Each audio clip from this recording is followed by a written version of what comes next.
Halo guys, Assalamualaikum warahmatullahi wabarakatuh. Sebelumnya, perkenalkan kami dari kelompok 9 yang terdiri dari Alfiah Yunita, Emma Rahmawati, dan Muhammad Khairil Bashar yang akan membahas tentang manajemen keuangan sekolah. Yang pertama, kita akan membahas tentang pengertian manajemen keuangan sekolah. Menurut Depdiknas tahun 2000, bahwa manajemen keuangan merupakan tindakan pengurusan atau ketatausahaan keuangan yang meliputi pencatatan, perencanaan, pelaksanaan, pertanggungjawaban, dan pelaporan. Dengan demikian, manajemen keuangan sekolah dapat diartikan sebagai rangkaian aktivitas mengatur keuangan sekolah, mulai dari perencanaan, pembukuan, pembelanjaan, pengawasan, dan pertanggungjawaban keuangan sekolah. Nah, melalui kegiatan manajemen keuangan, maka kebutuhan pendanaan kegiatan sekolah dapat direncanakan, lalu diupayakan pengadaannya, dibukukan secara transparan, dan digunakan untuk membiayai pelaksanaan program sekolah, yakni secara efektif dan efisien. Selanjutnya, kita akan membahas tentang prinsip manajemen keuangan sekolah. Nah, manajemen keuangan sekolah perlu memperhatikan sejumlah prinsip, yakni menurut Undang-Undang Nomor 20 Tahun 2003, Pasal 48, menyatakan bahwa pengelolaan dana pendidikan berdasarkan pada prinsip keadilan, efisiensi, transparansi, dan akuntabilitas. Nah, begini penjelasannya. Yang pertama kita akan membahas tentang keadilan. Yang dimaksudkan keadilan di sini, yakni alokasi dana ke daerah tidak boleh dilihat dari jumlah penduduk, melainkan dilihat dari kebutuhan. Sehingga muncul DAU atau dana alokasi umum dan DAK dana alokasi khusus di setiap daerah. Selanjutnya, yang kedua, efisiensi. Yang dimaksudkan efisiensi di sini yakni penghematan sehingga muncul standar anggaran di setiap sekolah. Dan yang ketiga, transparansi, yakni adanya laporan dengan bukti fisik, yakni berupa foto kegiatan dan sarana berupa bukti barang. Dan yang terakhir adalah akuntabilitas, yakni adanya pertanggungjawaban yang dilihat dari alokasi dana dan besaran atau volume. Selanjutnya, kita akan membahas tentang sumber dana pendidikan atau sekolah. Dana pendidikan diperoleh dari 3 sumber, yakni dana yang bersumber dari pemerintah pusat, pemerintah daerah, dan masyarakat. Dana yang bersumber dari masyarakat dapat dikelompokkan menjadi 2 bagian, yaitu dana yang berasal dari swasta yang dalam prakteknya membutuhkan bantuan dari orang tua murid dan negeri yang biasanya digunakan untuk pembiayaan seragam dan lain-lain. Baik, kita akan membahas satu persatu. Kita mulai dengan sumber dana pendidikan sekolah dari pemerintah pusat, yakni berupa dana BOS dan subsidi atau block grant. Dana BOS, semua wilayah daerah memperoleh dana ini yang diperhitungkan berdasarkan jumlah siswa.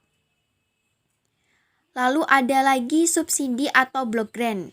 Nah, kedua dana ini pemerintah peroleh dari APBD, yakni anggaran pendapatan dan biaya daerah.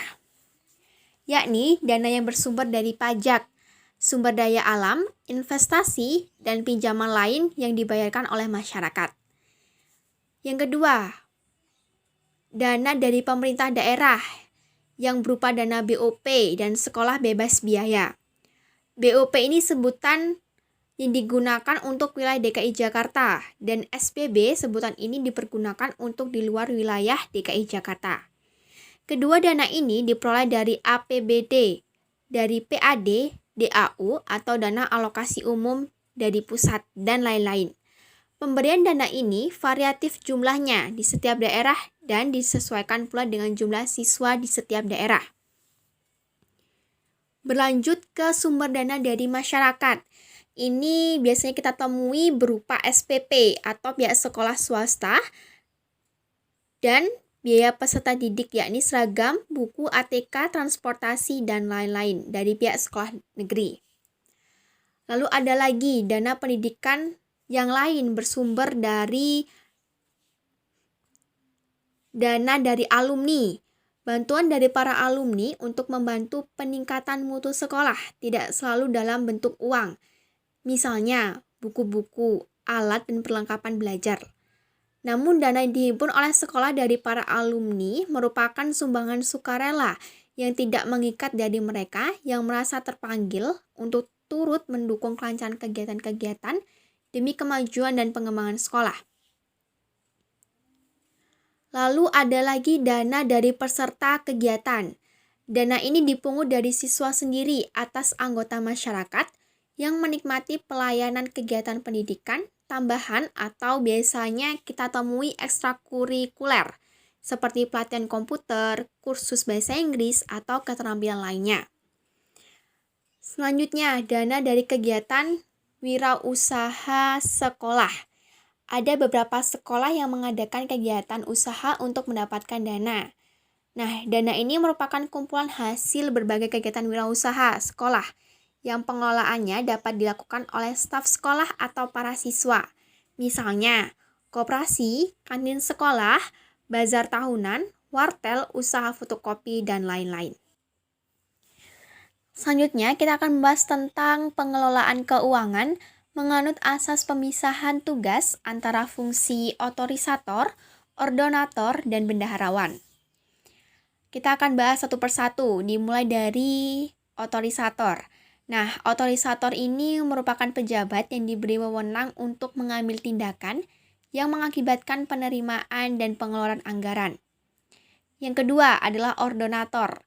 Nah, ordonator ini adalah pejabat yang berwenang melakukan pengujian dan memerintahkan pembayaran atas segala tindakan yang dilakukan berdasarkan otorisasi yang telah ditetapkan. Dan yang terakhir adalah bendaharawan.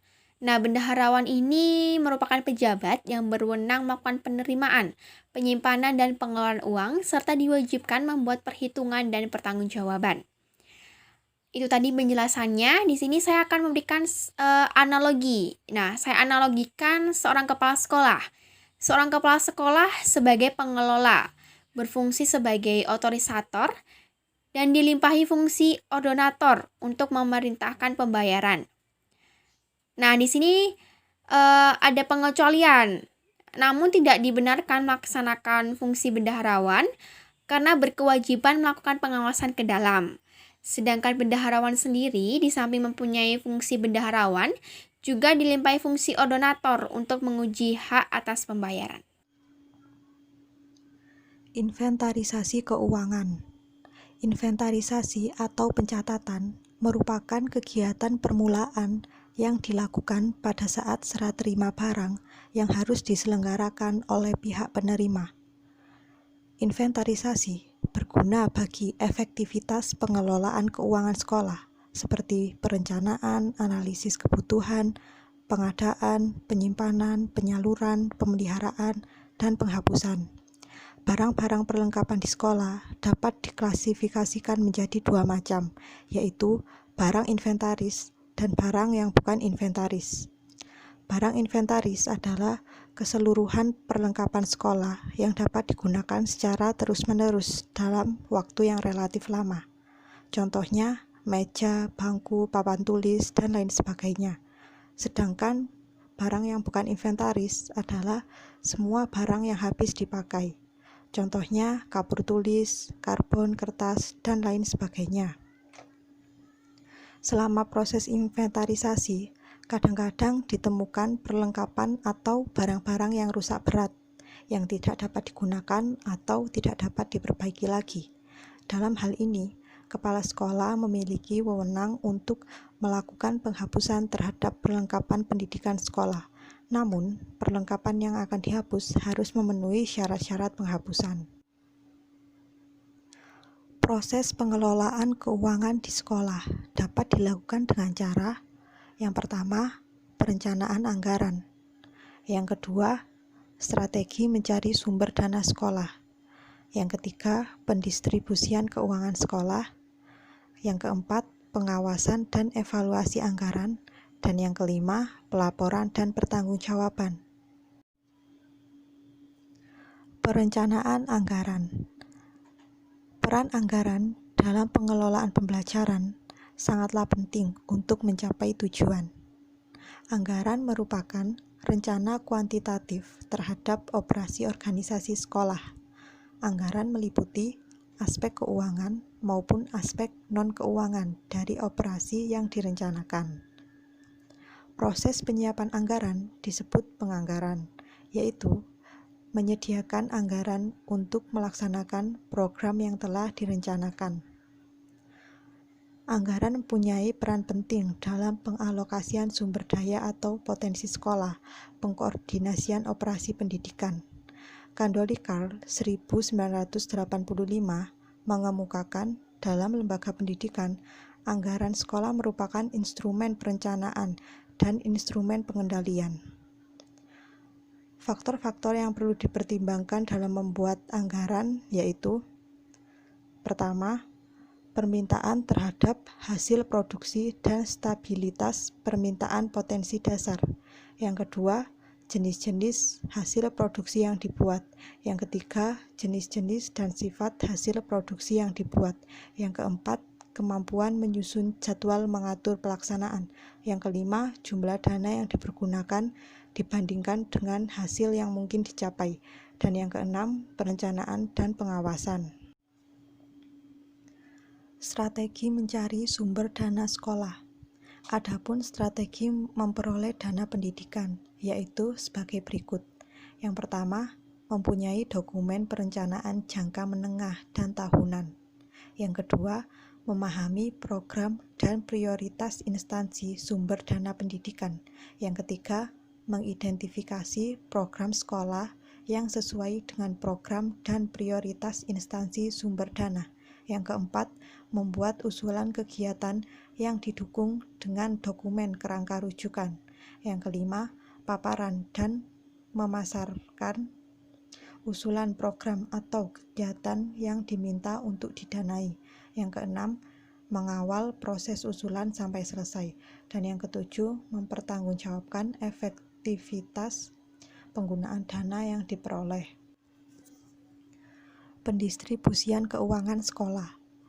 Dana yang diperoleh dari berbagai sumber dibukukan dan diagendakan untuk menunjang kegiatan pembelajaran di kelas, laboratorium, perpustakaan, serta di tempat lainnya, digunakan secara efektif dan efisien.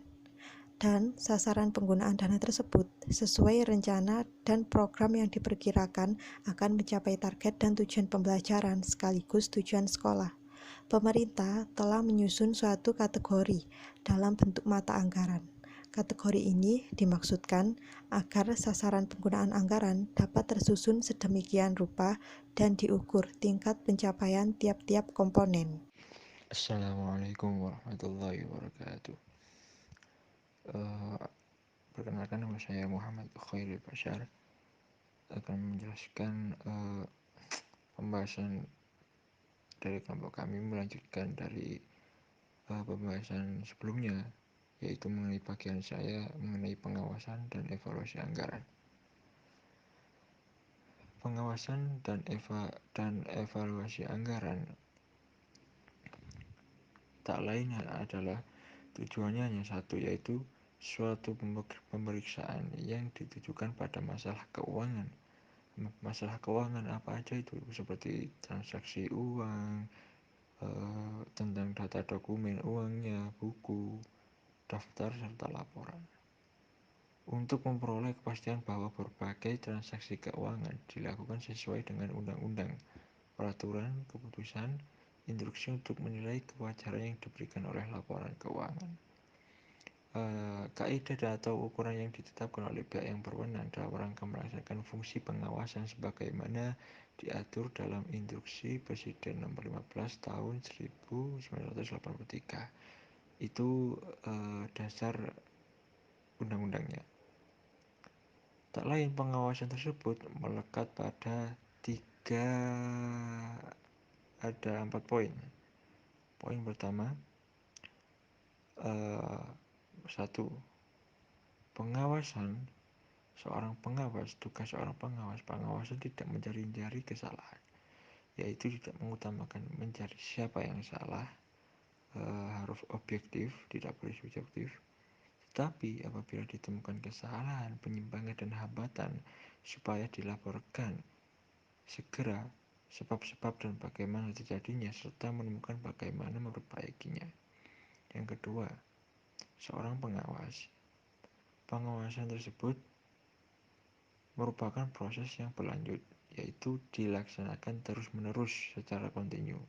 Tidak boleh seketika ditunda-tunda.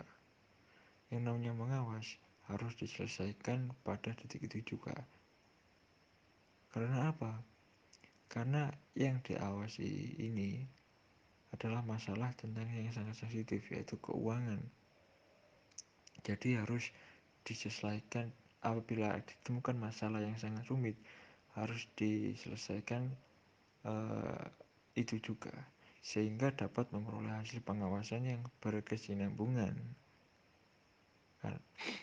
Yang ketiga, pengawas harus menjamin adanya kemungkinan pengambilan koreksi yang cepat dan tepat terhadap penyimpangan dan penyelewengan yang ditemukan untuk mencegah berlanjutnya kesalahan dan atau penyelewengan. Poin ketiga ini juga termasuk yang paling penting karena apa? Ketika pengawasan masalah anggaran, apalagi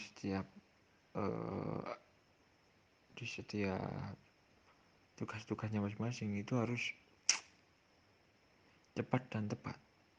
Karena itu tadi, kalau tidak cepat ditindak, maksudnya arti dari cepat di sini adalah harus cepat-cepat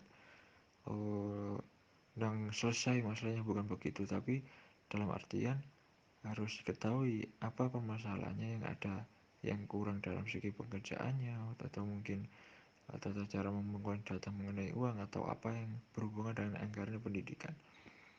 Yang keempat, pengawasan dalam mengawasi sebuah evaluasi anggaran itu harus mendidik dan dinamis. Pada intinya, seorang pengawas itu tidak boleh menyikapi secara frontal, dalam artian secara ego ya, sayanya sendiri. Jadi harus objektif sekali dan sifatnya mendidik dan dinamis. Harus orangnya itu istilah kata lain harus netral lah. Tidak boleh ketika si pengawas menemukan kesalahan dalam pengawasannya, dia harus bisa benar-benar mengarahkan, mengayomi lah sendanya. Agar apa? Agar tidak terjadi kesalahan lagi ketika menentukan penyempurnaan kondisi pengawasan. Kembali tadi harus objektif, netral, dan benar-benar bisa mengetahui apa permasalahan yang ada atau kinerja yang kurang dalam pengawasan tersebut. Yang kedua, mengenai pelaporan dan pertanggungjawaban. Penerimaan dan pengeluaran keuangan sekolah harus dilaporkan dan dipertanggungjawabkan secara rutin sesuai peraturan yang berlaku. Pelaporan dan pertanggungjawaban anggaran yang berasal dari orang tua, siswa, dan masyarakat dilakukan secara rinci dan transparan sesuai dengan sumber dananya. Pelaporan dan pertanggungjawaban tersebut, anggaran yang berasal dari usaha mandiri sekolah dilakukan secara rinci dan transparan kepada Dewan Guru dan staf sekolah. Ada beberapa prinsip yang menjadi pegangan dalam pelaporan dan pertanggungjawaban kegiatan mempertanggungjawabkan keuangan yang dilakukan oleh atasan langsung meliputi: 1. Diusahakan ketika melaporkan pelaporan dan pertanggungjawabkan harus dilakukan secara singkat dan dilaksanakan pada setiap akhir pekan, agar pelaporan dan pertanggungjawaban tersebut memang benar-benar tersampaikan secara real, secara apa adanya, dan tidak boleh saling menutupi. Yang kedua, periksa terlebih dahulu buku kas umum dalam hubungannya dengan buku yang lain setiap akhir bulan. Jadi dalam pelaporan hendaknya atau seharusnya sih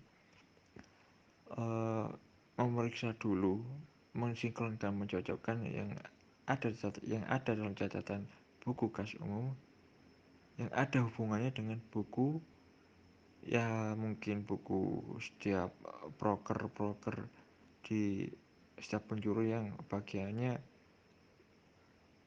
yang dilaporkan setiap akhir bulan. Yang ketiga, adanya peringatan kepada pendahuluan mengenai pengiriman SPJ, surat pertanggungjawaban, dan sebagainya lainnya. Yang keempat, diperiksa pengurusan barang, inventaris, dan penyimpanan dokumen bertanggal keuangan sewaktu-waktu agar tidak terjadi kesalahpahaman dan pelaporan atau pertanggungjawaban tersebut memang benar-benar aman dan tidak adanya kecurangan begitu. Yang kelima, diadakan pemeriksaan kas dengan menyusun berita acara pemeriksaan kas setiap akhir triwulan secara teratur. Atasan langsung pendahuluan bertanggung jawab atas kerugian keuangan negara. Dilaporkan dengan segera paling lambat 1 minggu jika terjadi kerugian yang diderita oleh negara karena penggelapan atau perbuatan lain mungkin atau hal-hal negatif yang tidak diinginkan. Mengenai studi kasus ini ada sebuah mungkin contoh gambaran saja, contoh realnya mengenai prospek anggaran keuangan dalam manajemen pendidikan. Salah satunya di MTS Khairi di daerah Kalimantan Selatan. Di situ sebenarnya di setiap semua lembaga pendidikan pasti sudah menggunakan atau menerapkan model manajemen keuangan yang sudah dianjurkan atau dihimbau oleh pemerintah. Cuman yang namanya lembaga mungkin tidak harus MTS Khairi sih. Semua lembaga pendidikan pun pasti ada kendala. Apa kendalanya? Mungkin lupa dalam mencatat data-data masuknya uang atau pemasukan pengeluaran uang, terus uangnya digunakan untuk apa, terus itu kan harus jelas dalam kinerjanya. Jadi hal yang lumrah, cuman yang perlu dimotivasikan, yang perlu dihati-hati itu lebih kerjasamanya aja. Jadi dari pihak pengawas dalam petugas, dan petugas pun juga harus saling kerjasama, tidak boleh saling engkel-engkelan bahasa Jawanya. Kalau engkel-engkelan jadinya kesalahan-kesalahan atau hambatan-hambatan pekerjaan pun tidak akan ditemukan. Jadi harus dilakukan secara bersamaan.